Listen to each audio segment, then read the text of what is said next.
Good afternoon, everybody. So sorry for keeping you all waiting just a little bit. This is going to be a bit of a truncated briefing because I do have a bit of a backstop on the tail end. So you'll forgive me for keeping an eye on the clock. But Sean, you want to kick us off? I don't have anything off the top. Sure. I'll truncate my questions as well. Good luck. Just kidding. Let's start again with South Korea. Sure. I'm not sure everybody Sure. wants to start there. Sure. Since in the past couple of days since the martial law was imposed and rescinded, has there been any conversations from the State Department or others in the administration with the South Koreans? So I'm going to keep private diplomatic conversations private, Sean, but we have continued to engage with our appropriate counterparts of the ROK, both here in the United States and in Seoul. I don't have any specific calls to read out, but to take a step back, we are concerned about the situation we saw unfold earlier this week on December 3rd. There are many questions that need to be answered regarding the decisions surrounding those developments. We're encouraged by the democratic resilience of the Republic of Korea during a period of testing and candidly uncertainty.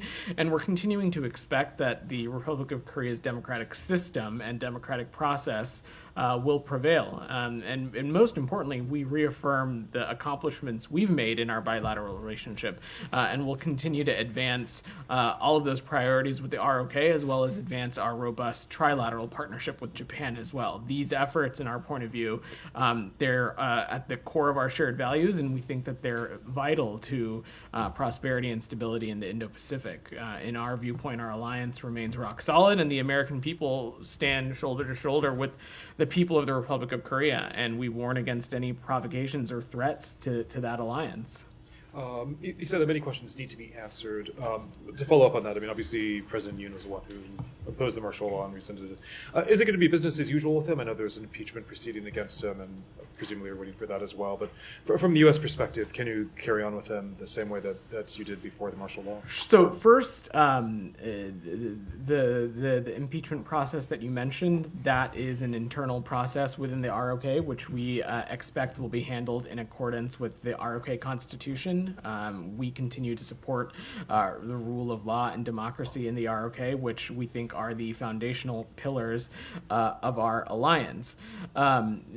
Most importantly, Sean, this relationship, this alliance, this partnership that we have with the Republic of Korea, it transcends any particular president or government on both sides of the Pacific Ocean. This is an alliance and partnership that has transcended Republicans, Democrats, different administrations in our government, and as continues to be the same in the Republic of Korea. And so what this is about is our shared values of a free and open Indo-Pacific, our shared values of managing our relationship responsibly with the PRC, our shared value of the complete denuclearization of the Korean Peninsula. Those are some of the values that we share that we think that are at the heart of our relationship, and we will continue to pursue those and work hand in hand on those issues. Just to pursue that slightly, Yeah. when you said the shared values, democracy, obviously you had President Yoon hosted the Summit for Democracy Sure. in March, which is a signature initiative of the Biden administration. Can there still be a relationship in the same way with President Yoon without the shared value of democracy, or at least the demonstrated willingness to go against that? Look, Sean, you heard me say this at the top. There certainly are many questions that need to be answered regarding the decision-making surrounding these developments, and we hope and expect that those questions can be answered as soon as possible. But beyond that, we know that there's a number of processes underway within the Republic of Korea system, and we expect that those processes to go about their way consistent with the rule of law and to be going about peacefully as well. I'll change topics unless anybody wants to continue. Anything else on the Republic of Korea? On Korea, Yeah. Simon? Let me do Simon, then I'll come to you, Channing. Go ahead, Sorry, Simon. just wanted to follow up on a couple of things Yeah. that you said to Sean. Just to understand what you say, you're saying there are questions that need to be answered. These are questions that you're asking to the South Koreans and asking them to respond. So I'm gonna keep private diplomatic conversations private, Simon. We are continuing to engage appropriately with our ROK partners, but I'm speaking about it in the broad context that of the decision making that went about on earlier this week. Certainly, the United States and I'm sure other members of the international community have questions surrounding these developments, have questions surrounding the decision making that went into that, and those questions need to be answered. And that's something that we're continuing to engage with our partners in the ROK on. Deputy Secretary Campbell spoke to this a little bit yesterday and said that the U.S. interlocutors that the U.S. have in South Korea were surprised. Is there anything more you can tell us about this sort of? They were surprised by the martial law declaration. So is there anything more you can tell us about those engagements that he spoke to? I don't have any other perspective to offer beyond what the Deputy Secretary said. Certainly, should we have more calls or engagements that take place, we will certainly read those out. But I will reiterate what you've heard me, the Deputy Secretary, and others say over the course of this week, that the United States had no knowledge or pre-notification of this decision making. And just to be clear, I haven't seen a readout so that the Secretary Blinken hasn't had like a minister level engagement with his. That is correct. He's not had the opportunity to speak to his counterpart yet, but I think in talking to your very own colleague yesterday, he indicated this is a counterpart he is in touch with regularly and expects to talk to at some point very soon. Janie, go ahead. Thank you, Patel. I'm Vedant. All good. You can call me whatever you want. Okay. In the public statement announcing the martial law, President Yoon said the following about the reason for declaring martial law. Quote, due to the opposition party's legislative monopoly, state affairs are paralyzed, preventing the president from doing anything and impeaching. Even the constitutional institutions, the Board of Audit and the inspection and the Central District Prosecutor's Office to protect liberal democracy against the opposition party, which is losing state functions and putting national security at risk. He said that the martial law, which is the president authorities, was implemented within the law. My question is, Secretary Blinken said he believes in the resilience of South Korean democracy. What does the United States think is the cause of the resilience of democracy in South Korea, and what is its assessment of the martial law declared by the President Yoon to protect liberal Jenny, democracy?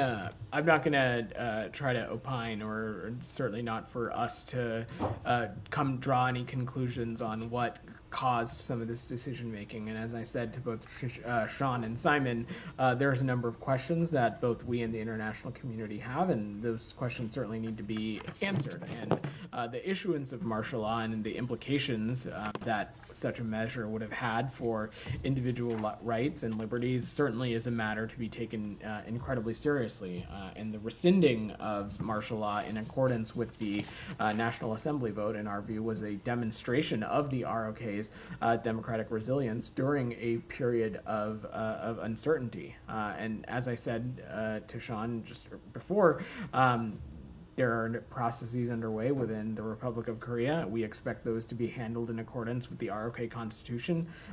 As you heard me even say on December 3rd, we support the rule of law and democracy in the ROK. These are and continue to be and will be the foundational pillars of our alliance with them. Did you want to go ahead and change topics? Yeah, I think we're good on ROK stuff. Can you go to Syria? Sure. Yeah. The situation obviously is changing quite rapidly. Yeah. The city of Hama has fallen to the Islamist rebels. I know you gave your explanation the other days about what you want to see about a political process, etc. I mean, but what's the level of concern right now? Is there concern that this is getting out of hand, that the humanitarian consequences and the political consequences could be further reaching? So that is certainly, the humanitarian impact is certainly one that is front of mind as we see these events unfold, and we with our partners are urging allies to protect its civilians, including members of minority groups. And again, I think not to sound like a broken record of what I said the other day, but I don't have specific assessments on individual battlefield updates, Sean, but all of those together just continue to reflect, in our point of view, that the time is now to return to a serious UN-facilitated political process. And the constant refusal to engage in this process candidly has led to directly some of the events that we're witnessing. And some of these escalatory events over the past 72 hours demonstrate that the only way to truly end this conflict once and for all is through inclusive political settlement consistent with UNSCR 2254. Just pursuing a couple Yeah. points. Iran, of course, is allied with Assad and has said that it's willing to consider sending more troops in. Obviously, the U.S. is critical of Iranian involvement. What's your take on that? I mean, is there a sense that there needs to be prevention of Damascus falling? Even what's your assessment of a greater Iranian role? Well, look, this goes back to what we've long said, that we think the Iranian regime has been and continues to be one of the largest exporters of terrorism and instability since 1979. We want to see Iran stop its destabilizing activities inside Syria and in the broader region writ large, full stop. And we think key to that, at least in the context of Syria, is a UN-facilitated process that is consistent with UNSCR 2254. Just one more, Yeah. but sort of peripherally related, but on Iran, domestically in Iran, Narges Mohammadi was released, but only temporarily. This is, of course, the Nobel laureate. Does the U.S. have a stance about, have any take about whether this is a positive development, whether more needs to be done? So we're aware of the reports of Narges Mohammadi, that she's been temporarily released from prison for medical treatment. It continues to be deeply troubling and unfortunate, because she should have never been incarcerated in the first place. And her deteriorating health is a direct result of the abuses that she's endured at the hands of the Iranian regime. We call again, just as if we've done before, the immediate and unconditional release of Narges and other political prisoners who continue to be detained without just cause. This is another long example in the long line of examples of the Iranian regime's campaign to silence its critics, silence journalists, silence human rights activists, and this includes Narges Mohammadi, and this kind of behavior needs to stop. Go ahead, Jalil. Pakistan is neighbor of Iran, and I don't know if this makes sense that the world's richest man, it's great that he meets the Iranian diplomat in New York, but for a journalist like me, that makes me more concerned that in future, these people are going to be dealing with Iran, because for me as a journalist, it's very complicated to understand Iran. Why does it make sense to you? I'm not sure the premise of your question, Jalil, and honestly, this has nothing to do with the topic that we're talking about. And I'm going to move to Saeed, because that was really disrespectful to your colleagues. Go ahead, Saeed. Thank you, Vedant, and apologies for walking in late. No, all good. I wanted to ask you about the Amnesty International report. Sure. I wonder if you saw this. Amnesty International concluded that Israel is in fact committing genocide in Gaza. First of all, have you reviewed the report? So I've seen the reporting about the report, and I will let Amnesty International speak to the details about it. As you've heard us say previously, Saeed, we disagree with the conclusions of such a report. We have said previously and continue to find that the allegations of genocide are unfounded, but there continues to be a vital role that civil society organizations like Amnesty International and human rights groups and NGOs play in providing information and analysis as it relates to Gaza and what's going on. But again, as I've said before, that we do not and have not concurred with these past findings regarding genocide. That does not change or alter the continued concern that we have as it relates to the humanitarian situation in Gaza.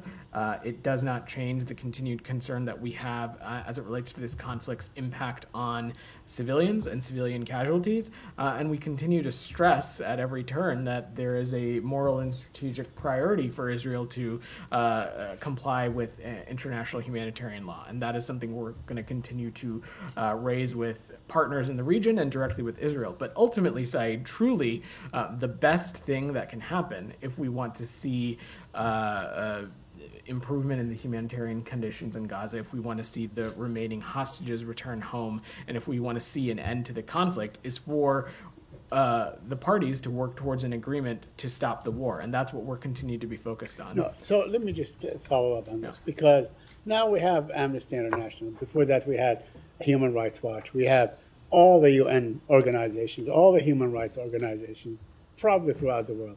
B'Tselem, the Israeli human rights organization, every other organization, saying that Israel is committing genocide. And it depends. I mean, it says, I know that genocide depends a great deal on intent. And it says, it bases its conclusion on statement time and time again by Israeli commanders, by Israeli officials, by certainly the president of Israel, by many, many other people, that says they are committing genocide. I mean, we see that they have killed 45,000 people, 17,000 children. It deprives it food from going in. It deprives anesthesia from going on. CNN reported yesterday that Israel disallowed anesthesia from going into Gaza. What is it going to take for you, for the United States of America, that really holds the moral high ground on these issues, on human rights issues, to say what is happening is genocide? Because what we see today, what we witness in northern Gaza, is basically starvation by intent. So that's an opinion, and you're certainly welcome, and you are entitled to it, as are all the organizations that you listed. They are entitled to make their own analysis of the situation and come to their own conclusions. What I can say as a spokesperson of the U.S. government and as a spokesperson of this administration is that the findings of the accusations of genocide, we continue to believe those to be unfounded.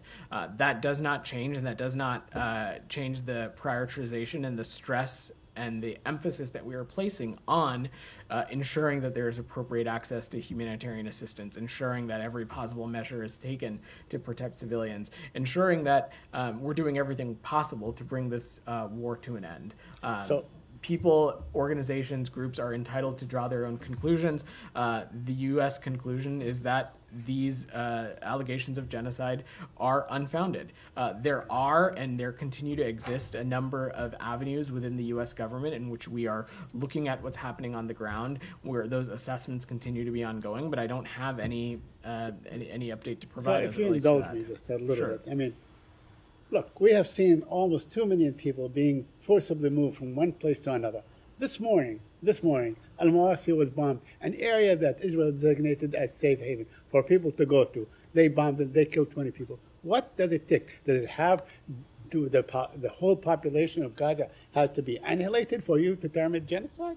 What are we waiting for on this issue? Said, I'm just not going to get into this rhetorical hypothetical. Let me just say that on the specific piece that you mentioned, we recognize that localized evacuation orders could be necessary to avoid civilian harm, and they could be necessary as IDF could be carrying out particular operations. But you've heard us say before that any kind of permanent displacement of Palestinian civilians would certainly be inconsistent with the principles that the Secretary laid out in Tokyo about a year ago. We have been and will continue to be clear about the fact that we do not want to see any reduction in the territory of Gaza, and we'll continue to press Israel that it needs to maximize and streamline crossings and other efforts around humanitarian assistance. But you yourself, you say that Israel is not allowing anywhere near what is needed in terms of humanitarian aid. They are not allowing it. Would you call on them to allow at least the aid? Would you call on them to allow the anesthesia that children need? amputees need and so on, those kids that are being, torn apart day after day? Site. At every interval, we have worked tirelessly to address the humanitarian situation in Gaza. We have, even in the immediate days and hours following this conflict breaking out, we have stressed the importance of humanitarian aid getting in. We've spent a lot of time in these very briefings talking about the progress on humanitarian issues. I spent a good chunk of a daily press briefing a number of weeks ago talking about how we have seen some areas as it relates to humanitarian assistance improve, but other areas where we continue to need to see improvement, that will continue to be the case, and it's something that we will continue to stress. Thank you. Tom, go ahead. Just to follow Yeah. up, I mean, you said there that the US State Department, that you find that the allegations are unfounded. You also talk about the US conclusion that these allegations are unfounded. I mean, is that a formal conclusion then at the end of the process? I'm not going to speak to that. There's no formal conclusion of a process that I'm certainly speaking up from up here. There continue to be a number of deliberative processes as it relates to the situations on the ground, tools that we've spent a lot of time speaking about up here, things like CHURG, things like conventional arm transfer policy, things like the Leahy process. I wouldn't speak to those processes in detail, but these allegations of genocide continue to be unfounded. I mean, people might see a contradiction because when you've been asked previously about alleged violations of international humanitarian law, you've said, I mean, in the NSM 20, for example, you say it's reasonable to assess there may have been violations, but you can't make a final conclusion because of a lack of information. It's basically what you say in that report. So you say there is a lack of information in terms of what you know about what's going on in Gaza, and yet you can say that you can conclude, and you have found, that the allegations of genocide are unfounded. So how is it you can conclude that, but not conclude something else? I perhaps used a too stringent of an adjective in conclusion. I said that not to imply that there has been some sort of formal process that has concluded through the department. What I am simply saying is that these allegations of genocide continue to be unfounded. It is not a reference on any process. Again, I'm not a lawyer, so can't speak to the definition and how that feeds into this, but I will leave it at that. But can I just push a bit on the information element of this, Sure. about the data, the information from the ground that you have, because you sound still very definitive that you believe those allegations are unfounded, and this is an extremely serious allegation. But yet you have said in all other cases, when you said it's reasonable to assess there have been violations of international humanitarian law, but you can't make that finding conclusively because there's not enough information. So I'm just confused about whether or not you do have information, because you're saying definitively that allegations of genocide are unfounded, but in every other case you don't have enough information to say whether violations of international humanitarian law are conclusively found. Well, Saeed mentioned this again at the crux of when we're talking about genocide is this role of intent. And again, I'm not a lawyer, so I don't want to get into a back and forth or spend copious amounts of time on the legal definition. There are processes that we have in place as it relates to the humanitarian conditions and situations on the ground. We've spoken a great deal about those. CHURG, conventional arms transfer policy, things of that nature. But on these allegations of genocide, we continue to believe that they are unfounded, and I don't have any other assessment to offer. Okay. Camilla, go ahead. Also following up on that, Yeah. to Tom's point, the Secretary said yesterday in a Reuters interview that he said, quote, "We don't have people on the ground, and there's also not a lot of media on the ground, and it's very difficult to gather those facts to make sure that we actually get it right." So that sounds like the Secretary is, again, he has said this before about having to struggle with the real-time analysis of this that this department has. So my question is really that a lot of even if you don't agree with the conclusions of Amnesty's report, a lot of the findings within that report, will you be factoring that into this department's ongoing assessments? I can't speak to the specific report itself, but certainly when we talk about these various processes, whether it be CHURG, whether it be conventional arms transfer policy, whether it be the other deliberative processes that we have in place, certainly the perspective of NGOs and the perspective of civil society actors and humanitarian organizations absolutely are part of that process, and they are part of the factors that feed into that. But not just the perspective, but it's from the actual evidence that they are gathering from eyewitnesses on the ground. So whereas That is what I mean. The perspective and analyses that are done by some of these groups certainly are things that we factor and discuss, and they're tools that we utilize as it relates to whatever decision making we may or may not take as it relates to any particular foreign policy issue. And this is quite a specific question to part of the report, but they looked at the result of 15 Israeli airstrikes that took place in northern, central, and southern Gaza between October 7th and the 20th of April. So that's notably ahead of the NSM report being released. They took this as a snapshot of what they say is a pattern that has happened throughout Gaza over the past 9 months. That led to the killing of civilians, and that there was no evidence that there were, in fact, any Hamas military assets or fighters in those locations, and that those strikes killed over 300 civilians, including over 140 children. Again, that's what they've done is apparently a snapshot of what's been happening. So I'm just. What is your response to that, given the NSM report came out shortly after that? Are you guys not looking at the same evidence that they're looking at? So I will leave it to the IDF to speak specifically to its operations. What I can say is that we are talking about a belligerent in Hamas that has a long track record of co-locating itself with civilians and civilian infrastructure, using civilian facilities as bases and operating centers. That's not hyperbole. There's plenty of open source public reporting on that. As it relates to these specific incidents, I'm not in a place to get into a technical tit for tat of what those particular incidents were or were not, and I will defer to the IDF to speak to its specific military You're operations. saying that the IDF, the US findings in the NSM report are just based on what the IDF is saying? That is not at all what I'm saying. There's a lot of factors that fed into the NSM 20. These particular data points and how and as it relates to that, I don't have that's not a level of detail that I'm able to get into. Simon, go ahead. Just to follow up on one of the things that Tom raised, you talked about the different avenues for assessments that are going on. This department, this building, often does an assessment of whether genocide has happened in certain cases, whether crimes against humanity have happened in certain cases. That there's a specific laid out process for that. Has one of those processes been even initiated on this? These are the exact kinds of things, Simon, that we wouldn't speak to whether they have started or not, because these are ongoing deliberative processes. And you'll see if you look back to the number of daily press briefings in which this has come up, we have not spoken to the status, the conclusivity, or whether processes have started or stopped as it relates to any of these issues. Right. But I'm just trying to understand the conclusivity, I guess, of this determination that you've made. It's sort of you're dismissing these allegations out of hand and saying they're unfounded. So that suggests that you've looked into them. So.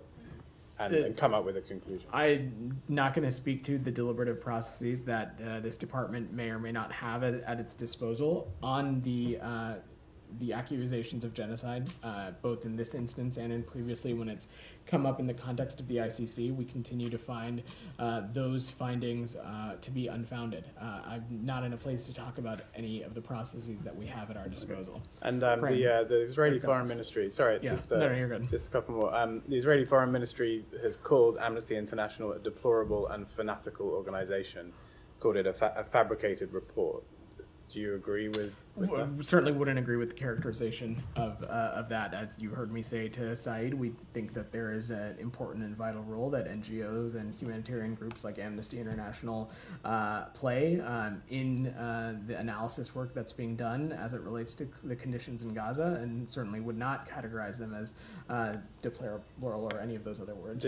And a slightly different Gaza-related question. The incoming Special Envoy, Steve Witkoff, has been meeting with Israelis, with Qataris. I wonder if you could speak to those efforts or those talks, and whether we could whether that's positive for reaching a potential ceasefire in Gaza before So, the end of this administration. I am most certainly not a spokesperson for the Trump administration. You'll have to wait till 12:05 on January 20th to do that with whomever is here.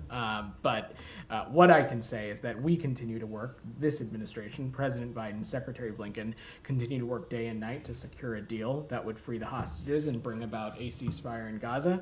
I will let the Trump transition speak to any of the engagements they've had, any of their travel, but this is obviously a priority for us. We are working tirelessly to get it across the finish line, and we'll utilize every hour that we have to do so. And I will let the incoming administration speak to their own foreign policy. And just one specific element of that is that the Steve Witkoff apparently had meetings in Qatar, and there's a suggestion that the Qataris are now back as a mediator in these talks in a way that they hadn't been, and that may involve Hamas officials returning to Qatar. Is there anything you can say on that status? I don't have any assessment to offer on that beyond just saying that throughout this process, Qatar has been an indispensable partner, and they continue to be so, both in the context of working to find an end to this conflict, but just the leadership role that they continue to play in the region and the Arab world. And the Hamas presence there? I don't have any, I'll leave it to Qatar to speak to that. Yeah, go ahead. The MOU has been signed with the transition team for the State Department yet? So it has not. And so if there are meetings that are happening to do with the Gaza ceasefire deal with members, of the Trump transition team with the Qataris, for example, I mean, is there not a danger here that there are, duplicated messages or contradictory messages that might actually stifle the process? Well, look, you've heard me, the Secretary, Matt, say unequivocally that it's our viewpoint that there is, of course, only one president at a time and such, one Secretary of State at a time and so on and so forth. All I can stand up here and say, Tom, is that the MOU with the State Department has not been signed. The broader MOU with the General Services Administration has not been signed. I will leave it to the Trump incoming team to speak to their process as it relates to MOUs. But the department has not, to your question about the role that we have played in some of these foreign engagements or not, to my knowledge, we have not played a role. But just on that, I mean, you don't have any knowledge basically of any conversations that are taking place by members of the transition team with key regional players on this issue. Look, appropriate officials across the interagency are in touch with the incoming administration, consistent with the MOUs that have been signed. So I wouldn't go so far to say that we don't have visibility. Your specific question was about the GSA and the State Department one, which has not been signed. Go ahead. Yeah. Thanks, Vedant. I'll come to you. It's on topic. Yeah. So I mean, the Trump transition has signed an MOU with the DOJ, and that does allow for FBI background checks. So couldn't the State Department be in touch with the transition, and are there plans for Secretary Blinken to meet with Senator Rubio? Because the Trump transition statement said ultimately this will afford the transition process additional insights, and it facilitates our agency landing teams gaining access to the information they need to prepare for leadership of the federal agencies and departments. I'm just going to jump in because we're short on time. Jackson, I will leave it to the Trump administration's team to speak to the MOUs they intend to sign or not. What I can say again is that the one with the State Department has not been signed. The one as it relates to the White House, is my understanding, has been signed, and as you so noted, it's been announced that the one with the Department of Justice has. I will leave it to the General Services Administration and the Trump transition team to speak to what that means. To our knowledge, there's not yet been a agency review team for the State Department that has been appointed. Should there be one, we of course stand ready to appropriately engage and do everything we can to make sure that there is a seamless transition. Number two, as Matt has said previously, the Secretary and Senator Rubio had the opportunity to speak on the phone briefly a couple of weeks ago. I'm sure at some point before January 20th, they will have the opportunity to sit down and talk about some of these issues in greater detail. I have a couple other questions. Brahms had his hand up patiently. Go ahead. Yeah. So we've seen the targeting of thousands of journalists, medical staff, humanitarian workers, infrastructure workers the total decimation of agriculture, religious sites, homes, residential blocks, the destruction of neighborhoods, memories, bloodlines. Northern Gaza is ethnically cleansed to a great extent. Doctors, including from America, say that they've seen kids deliberately sniped. How many acts of genocide does it take to make a genocide? So, look, I appreciate what you're trying to do with the way that you phrase that question, but let me just say again unequivocally that the allegations of genocide we find to be unfounded. That being said, a number of areas continue to be of deep concern to the United States. Most notably so, we continue to be concerned about the impact on civilians and the ways in which some of these military operations are being conducted. We continue to be concerned about the humanitarian situation in Gaza, and we're continuing to have very serious conversations about what other levers can be utilized to address the humanitarian situation, and that's what we'll continue to do. I mean, the question really is about the founding those. For instance, today, several patients and medical workers at Gamal Abdel Hospital in northern Gaza, one of the last remaining medical facilities, was attacked by Israeli drones. There's this harrowing image of a teenage boy in a wheelchair who was killed. This is after a week of Israeli forces killing a Save the Children staffer, 3 World Central Kitchen workers, a head chef of the Gaza Soup Kitchen, an ICU director shooting a 10-year-old girl. And that's in a matter of days. And how do attacks like these that apparently are not an aberration, considering we've seen these over and over again, have anything to do with Hamas?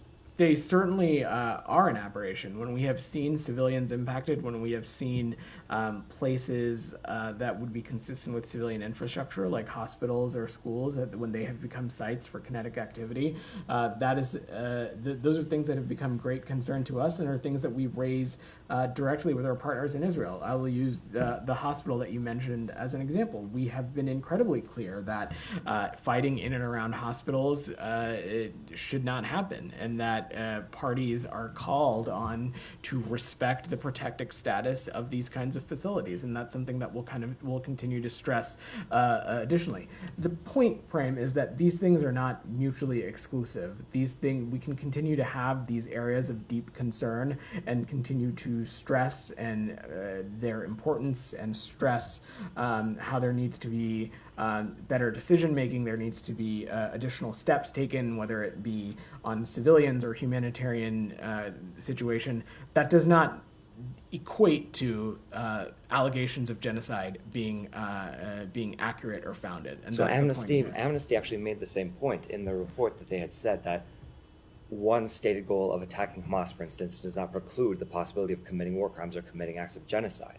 And so I think that argument kind of goes both ways. And you had said that these attacks are an aberration, and that you had been making it clear to Israel that fighting in and around hospitals is not acceptable. Why is this hospital one of the last remaining hospitals in northern Gaza then? I will let the IDF speak to their particular military operations, Prem. That's not for me to speak to, but we have stressed not only the fact that these kinds of facilities and their protected status needs to be respected, but also that every possible measure needs to be taken to allow in more humanitarian access. And since we're at our backstop, I got to wrap there. Thanks, guys.